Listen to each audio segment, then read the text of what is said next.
පෘථුවිය නම් වූ ග්‍රහලෝකයේ ඉන්දියන් සාගරය මැද පිහිටි මනරම් රූපද ශ්‍රී ලංකාව.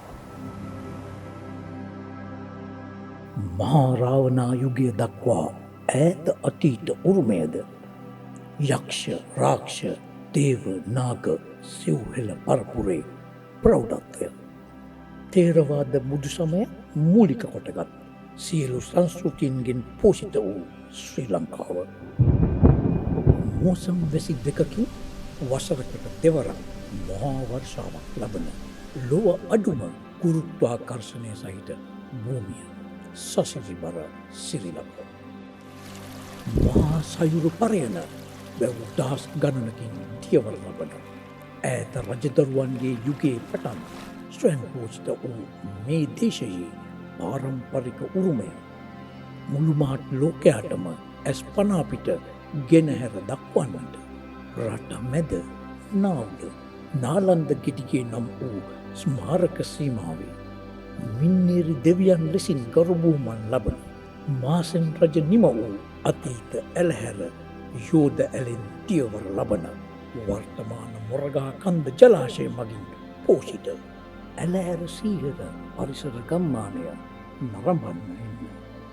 හිමිදිරි උදෑසන රන්හිල්ගේ රැස්ධාරින් ආලෝකමත් වෙද්දී මල්රොන් සොයා පියඹන බිඟුම්ගේ කුමුකුමු නාදයක් කුරුළු පූජනයක් සිතට දනවන සොම්නස බිඳගන්න. වසවිස බිඳකුඩු නැතුව සුභාදාමේ අනුවසින් අස්වත්වන දේශීය සහලින් පෝෂිත සුභාදාම් ගම්මානය දැකගන්න එන්න. අනුරපුර ජයශ්‍රී මහා බෝ සමිඳුන්ගේ පරම්පරාවේ බෝධීන් වහන්සේ සෙවනේ මොහොතක් සුවසේ සිටින්නට. ඉරසේවය බලන්නට රන්හිරුගේ වැස්ථාර නෙත් දෙකින් දකින්න. මොහොතක් ධ්‍යානගතවන්න. තුරුලතා අතර ඇවිත ගස් ගල් මතින් ගම්මානයේ ඉහළ පියස්සටම කොඩවන්න. වැඩිහිටියන්ට දරුවන්ට එකසේ විදින්නට පුළුවන් අත්දැකීම් සම්භාරයක් ලබාගන්න. වසවිස එක් වූ කුඹුරුයායකින් ලබාගත් සහලින් සැදී රසවත් නිර්මාංශ ආහාර වේලක රස බලන්න. පරිසරය ගැන සතා සීපාවා ගැන නොයෙක්දේ ඉගෙන ගන්න හදාරන්න. ජීවිතයට අලුත් අත්දැකීම් පෙළක් සුවසේ ලබාගන්න.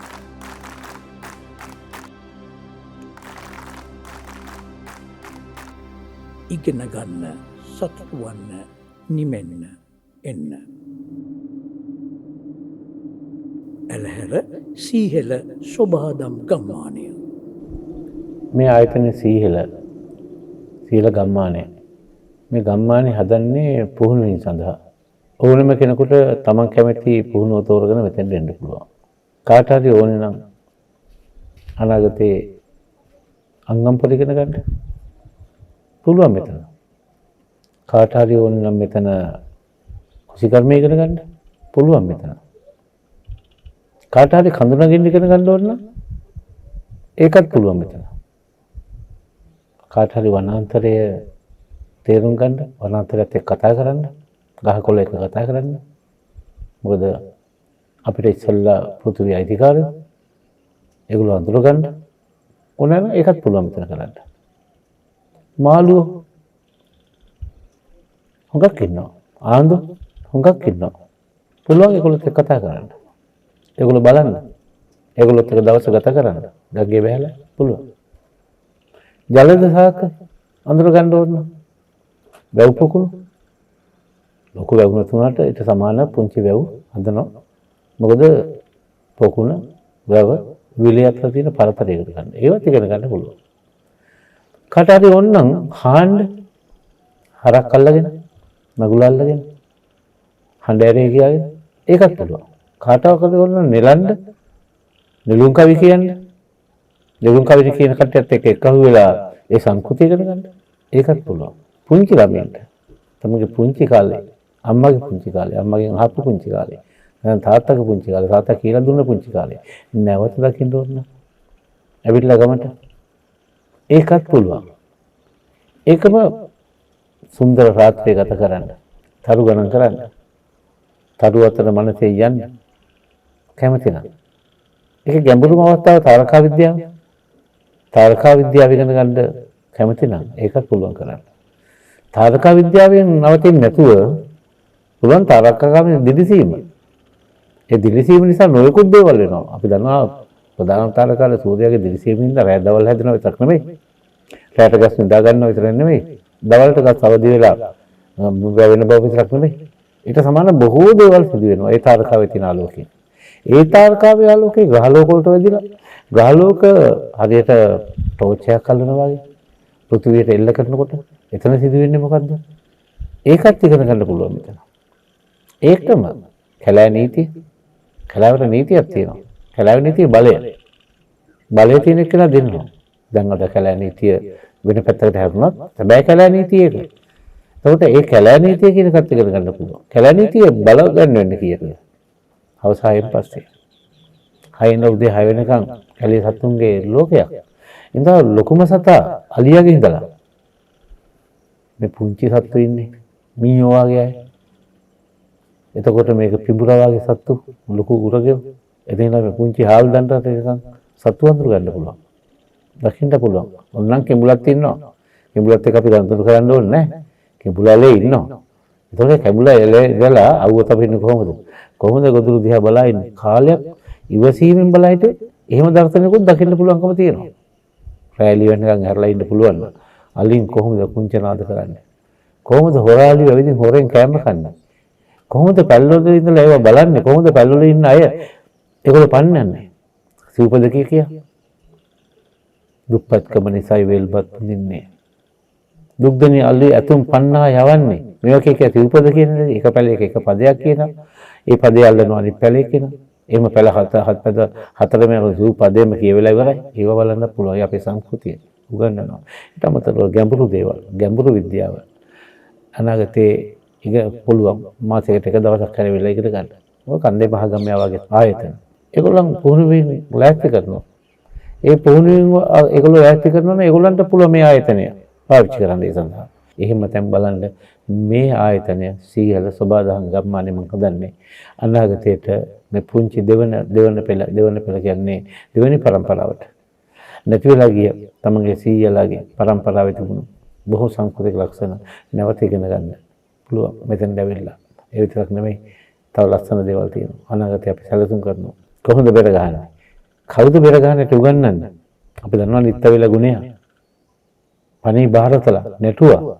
ඒකට ලොකු මිනිස්සු කවුරුත් නිත්‍යවිල ගුණය කියලා කිව්වහම අඳුරන්නේ නැති කෙනෙක් නෑ කලාව දන්නවනම්. පණි බාරත කිව්වනම් අඳුරන්නේ නැති කෙනෙක් නෑ කලාව දන්නවනම්. ඒකට බිහිවුනේ මේ වගේ ගම්මානවල. අපි දන්නවා ගෝයන් කපලා වුණාම කමතේ කතර දෙයක් ගහලා ඒකට පොල්ලක් ගහලා හරහට දණ්ඩිය මල්ලගෙන කකුල මාර කරපට තෙයි කිය. ඒ නටලා ඊට පස්සේ ඒකට කලෙලි බහිනවා. වෙස් බැඳගෙන කලෙලි බහිනවා. ඒකට කියන්නේ කලෙලි බහිනවා කියලා. ඒව නැවත මේ ගම් වලින් බිහිවෙන්නේ. වට කලා ආයතනෙම නෙමෙයි. කලා ආයතනයට වැඩිය సౌందර්යයත් එක්කලා යන මේක ඊට වැඩි ලස්සනයි. කලා ආයතනෙ බිහිවෙන්නේ වෙන විදිහකට.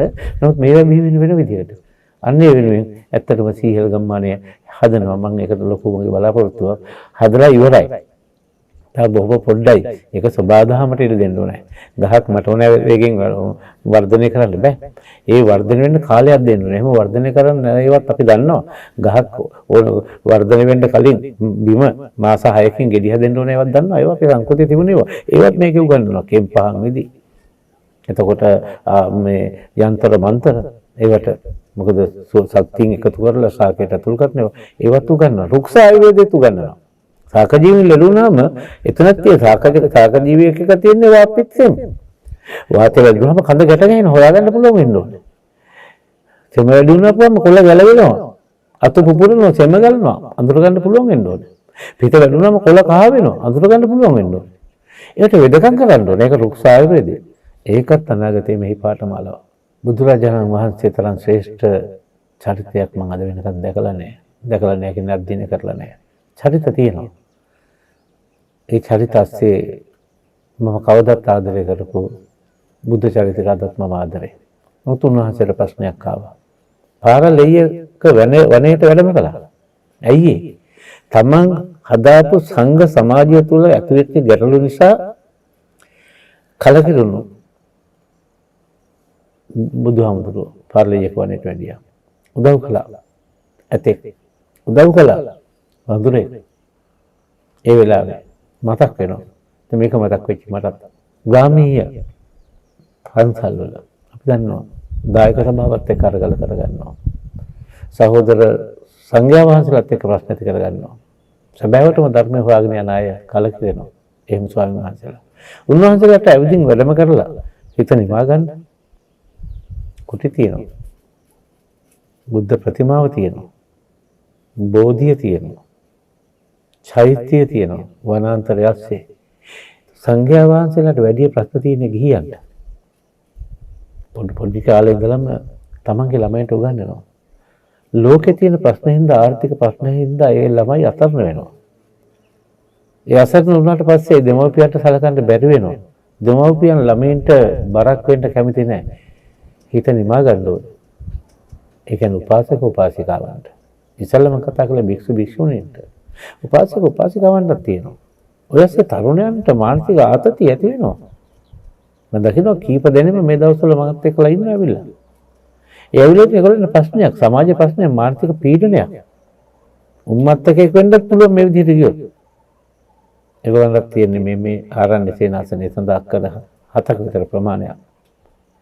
සුන්දර නිර්මාණයක් ඇටියට හදලා ගැඹුරු කැලෑවසට යන්න බං හදලා ඒක තුල කුටි හදලා තියෙනවා. ඉඩ තියලා තියෙනවා තහනම් වෙන කට්ටියට යන්න. ඇයි? ඒ ධානය බිඳ වැටෙන්න බෑ. එහෙම ඒවත් තියෙනවා මේක තුල.